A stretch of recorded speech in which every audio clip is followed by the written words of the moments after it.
Hi guys, তোমরা সবাই কেমন আছো? শিবানীস ব্লগিং আরও একটা ভিডিওতে তোমাদের সবাইকে অনেক ওয়েলকাম। হ্যাঁ গাইস, আজকে আমি তোমাদের সঙ্গে শেয়ার করব নতুন একটা রান্নার রেসিপি। সেই জন্য আমি বাজার থেকে এখানে নিয়ে এসেছি 800 গ্রাম চিকেন। আর আজকে চিকেন দিয়ে একটা অন্যরকম একটা আইটেম তৈরি করব। তো সেই জন্য আমি এখানে চিকেনটা পরিষ্কার করে ধুয়ে নিয়েছি। আর এখানে আমি সেই মশলাগুলোও কিন্তু কেটে নিয়েছি। পেঁয়াজ, রসুন, আদা, লঙ্কা, আলু আর লেবুটা মাংসের সঙ্গেই মাখাবো। আর এখানে আমি মিক্সিতে মশলাটাও করে নিচ্ছি। আদা, পেঁয়াজ, রসুন আর লঙ্কা সব একবারে মশলা করার পরে এই যে চিকেনটা আমি পরিষ্কার করে ধুয়ে রেখেছিলাম সেটাতে আমি পরিমাণ মতন নুন আর পরিমাণ মতন হলুদ আর মশলাগুলো দিয়ে বেশ কিছুক্ষণ আমি মাখিয়ে রাখবো। আর হ্যাঁ, তার সাথে আমি এখানে কিছুটা পরিমাণ সর্ষের তেলও ইউজ করেছি। আর পাতিলেবুর রসটাও এখানে দিয়ে দিয়েছি।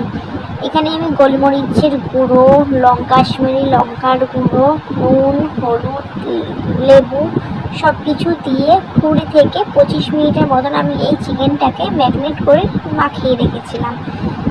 চলো তাহলে এবার আলুগুলো আগে ভেজে নিই। আর এখানে চিকেনটা ততক্ষণ এখানে এরকমভাবে রেখে দিই। আর এখানে আজকে জানো তো, আজকে সানডে, তো সেই জন্য বাড়িতে ছিলাম আর ভাবলাম তোমাদের সঙ্গে একটা চিকেনের রেসিপি শেয়ার করা যাক। সেই জন্যই তোমাদের সঙ্গে নিয়ে চলে আসলাম একটা চিকেনের রেসিপি। আজকে চিকেনটা কিন্তু একটু ঝাল আর একটু কষাভাবে রান্না করব। এখানে পেঁয়াজগুলো আমি এখানে দিয়ে দিয়েছি, কড়াইতে একটু ভেজে নিয়েছি। আর আলুটাও ভেজে তুলে নিয়েছিলাম। তারপরে যে মশলাটা করেছিলাম সেই মশলাটাও আমি এই তেলের ভেতরে দিয়ে আগে একটু ভালো করে ভাজা করে নেব।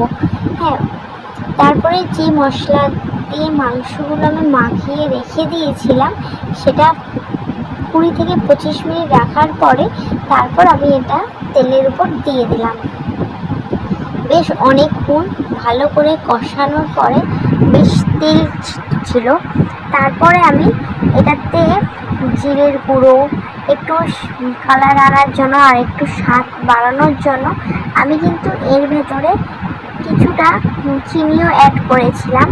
তো পুরোটা তোমাদের সঙ্গে আমি শেয়ার করেছি, তোমরা পুরো ভিডিওটা দেখলেই বুঝতে পারবে। আর আজকের চিকেনটা না মানে কি বলবো, সফট ছিল, তো সেই জন্য চিকেনটা খেতেও ভীষণ সুন্দর হয়েছে। আর এই দেখো চিকেনগুলো এখানে কিন্তু প্রায় কষানো হয়ে গেছিলো, তাই আমি যে আলুটা ভিজে রেখেছিলাম সেই আলুটাও এর ভেতর দিয়ে দিয়েছি। বেশ কিছুক্ষণ এরকমভাবে একটু নাড়াচাড়া করার পরে তারপর আমি এর ভেতরে দিয়ে দিয়েছিলাম পরিমাণ মতন জল। মাংসের ঝোল অতটা খেতে ভালো লাগে না, এই জন্য আমি এখানে বেশি খুব একটা জল দিইনি। হ্যাঁ, মোটামুটি জল দিয়েছিলাম যাতে মাংসটা একটু কষা টাইপের হয়। আর আজকে যেহেতু রবিবার সেই জন্য আজকে আমি বাড়িতেই আছি আর তোমাদের সঙ্গে এরকম ছোট্ট একটা রান্নার ভিডিও শেয়ার করলাম। তোমাদের যদি ভালো লেগে থাকে অবশ্যই আমাকে জানাবে।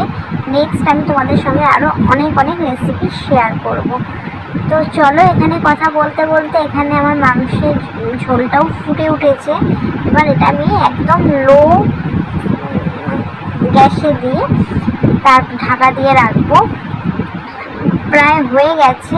আর মাংসের ঝোলটাও দেখো কত সুন্দর, খেতে কিন্তু ভীষণ টেস্টি হয়েছিল। চলো এখানে তাহলে মাংসটা রান্না হোক, আবার তোমাদেরকে দেখো রান্না করার পরে আমি এখানে এই বাটিতে তুলে রেখেছিলাম আর সেটাই তোমাদেরকে দেখাচ্ছি। দেখো কত সুন্দর কষা হয়েছিল।